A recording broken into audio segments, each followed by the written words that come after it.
everyone. Welcome to a special beauty edition of the 60&Me Show with Margaret Manning and Arian Poole. Hi there.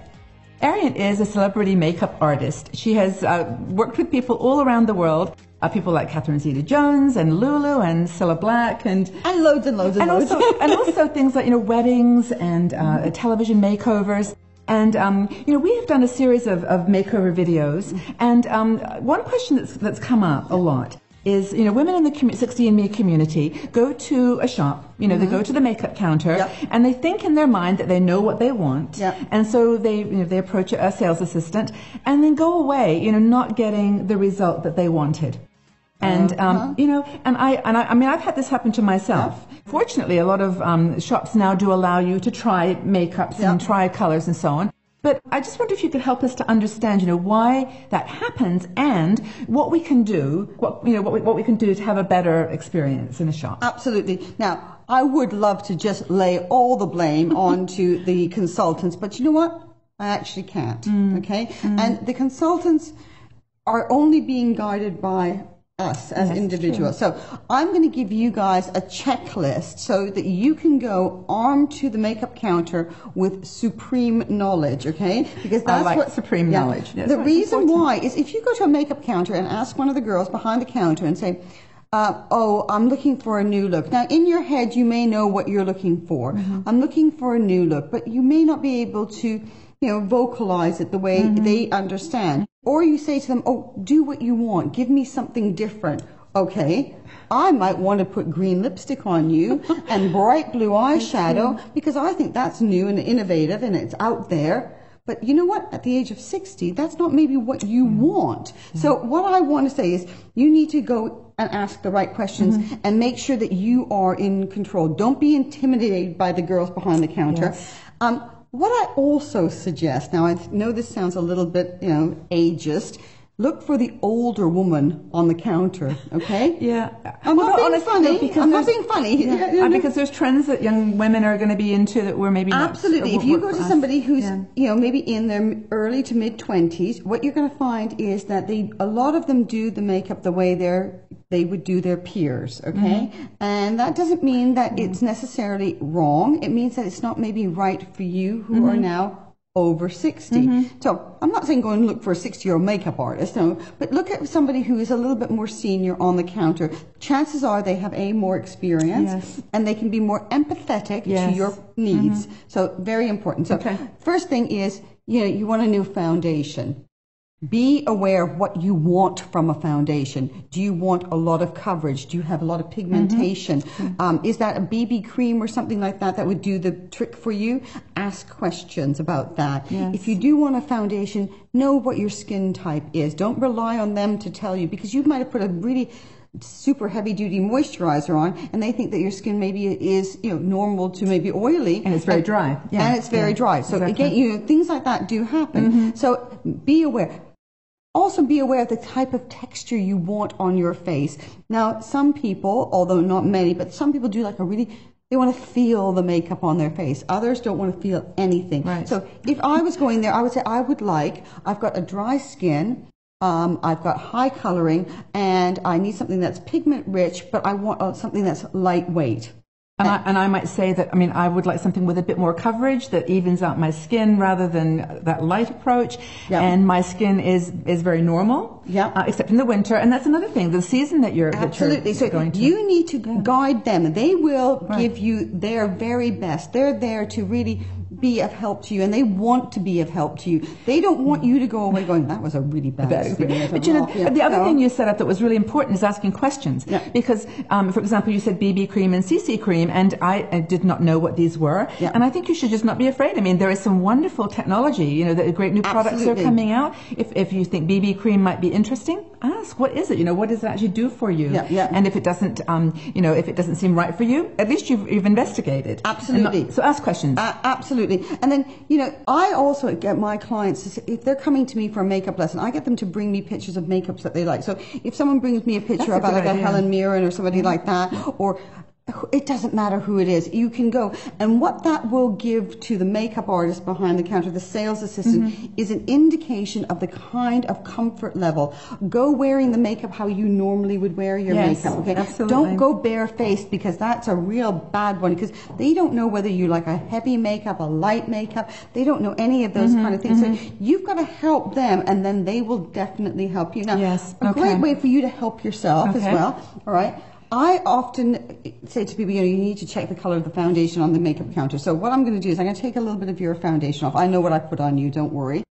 And this has actually been difficult for me because, as I found earlier, lipstick, for example, changes color on my lips. Yeah. So I look at something in the tube and I put it on and it changes completely. So I'm interested in what you're saying. So, very valid point, and we'll get to that point in just a second. So, foundation. A lot of the makeup girls on the counter will test you here.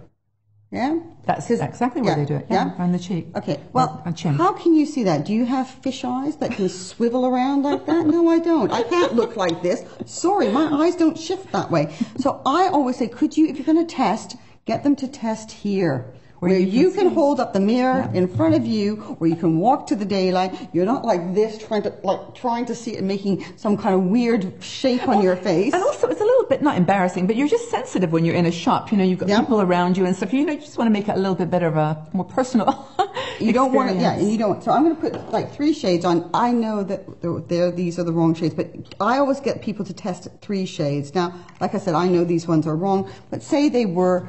You're looking at a group of foundations and you don't know which one to choose. And you will know, if you have bought loads of foundations and not one of them has been the right color, you will know, and I'm going to tell you now that you will know, that you change the color of the foundation. Okay, you don't. I'm really lucky with you. Yeah. You don't change the color of the foundation. That's interesting, because lipstick does change. But some people do. And if you watch some of our other videos, you can see there's a couple of ladies that we've done where the foundation has changed color. I put it on, and the color is light and it goes dark. So if you do this too quickly, you're going to end up going home with the wrong color foundation. Do I look like I've got spots? You've got the spots on your face. But that's really important. Okay. You're going to look at the spots on your face. I'm going to look at the spots. Yeah. And I know this is the one I've used on you, because if I do that. See, now I wouldn't have known. So it's important to try it. Absolutely. To try them. That one there, look at that. It looks like nothing. Can you see that? It's perfect. And it is, it's perfect. Yeah. But these are a little too yellow, right? Yeah, those are too yellow. So we'll just look at that one. See, these are a little bit too yellow. Even if I blend them away, it's still too yellow. Yeah. This one here, a bit too yellow. So this one here that I use, which I will get out again so I can even out your But a lot of times, a sales assistant will just put one that they think is the right one, and then, you don't take the time like we've just done to actually look and to wait 10 seconds. Yeah. So it's like perfume. You just have to put it on and just kind of wait a bit. Yeah. And I always say, try the foundation, wait a couple. Most foundations aren't 2 pence or 50p or whatever currency they're not cheap and cheerful, and you can't make a load of mistakes. But even like a £5 mistake made 10 times, that's a lot of money to spend. Okay, another one that I always have questions on, and I always find I get unsatisfactory responses, is mascara. Yeah. Because there are literally, it seems, hundreds, but there's probably 20 mascaras, and I never know the questions to ask, in terms of, I know waterproof and not waterproof, but there seem to be so many about, false lash eyelashes and false eyelash mascara. All these different types. Curling, this, that, the other thing. And they all are so different, but they all claim to be the best. So look at your own lashes. Okay, you've got quite long lashes, but really you don't want them to look like long spidery lashes. As we get older, the one thing that we lose is the fullness in our lashes. You can have long lashes, but if there's only 6 long lashes, it's not going to look great. Okay? So you just remind them of that when you're talking to them. Just say, I say to them, I want a mascara that gives me fullness to the lashes. I want an mascara that makes my eyelashes look fat. So you tell them what you want, rather than just saying what's the best one. Yeah, because the best one for them, I have to say, the best one my daughter uses is not the best one I would use, and I don't like the one my daughter uses, yet it looks fabulous on her. She's 25, I'm not. Okay. So we've got foundation, we've got mascara.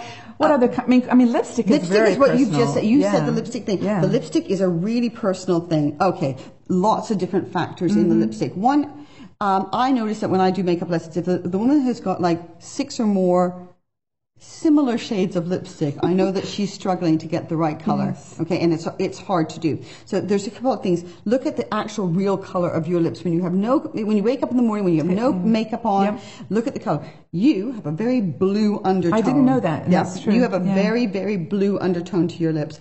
I don't. I have a really pale undertone. So if you and I wear the same lipstick, it's not going to look the same on us. Right. Okay, That's absolutely true. So if you have a blue undertone and you want to have like a pinky kind of color or so forth, you need to go for a really corally lipstick, which you do. And so we know that's going to go back to pink, a pinkish coral when it's on my lips. So you do. For somebody who's got a very sort of, that warms up the lipsticks and they want a pinky kind of color, if they choose a corally shade, it's going to go really bright orange on them. Right. Okay. So the answer is really to look at your skin color, your base color, and then to just keep bear that in mind, by blue and not blue, I guess. Yeah. So and when you're going there, like I say, I always get people to bring pictures and things like that. And what that tells me is the kind of style of makeup that they like. And you say, I really love this new look. And what could be interesting as well, you go to the makeup counter and you don't have to buy the whole new collection. Sometimes it's as simple as buying, okay, let me find one here, buying a new pencil. So, for example, there's a lot of navy blues around at the moment. So if you're saying, well, I don't want navy blue shadow, or I don't want that heavy look, but I might go for a navy blue liner. So I'm going to use a navy blue liner on you just to show you. So I might just want to opt for a liner that will just, jazz up my makeup look, but without making me feel totally uncomfortable. So let me do that again. So look for just key things that can really make a difference. You don't have to go the whole hog. You can just add a few key products that will really make the difference. And, but you've got to ask the question.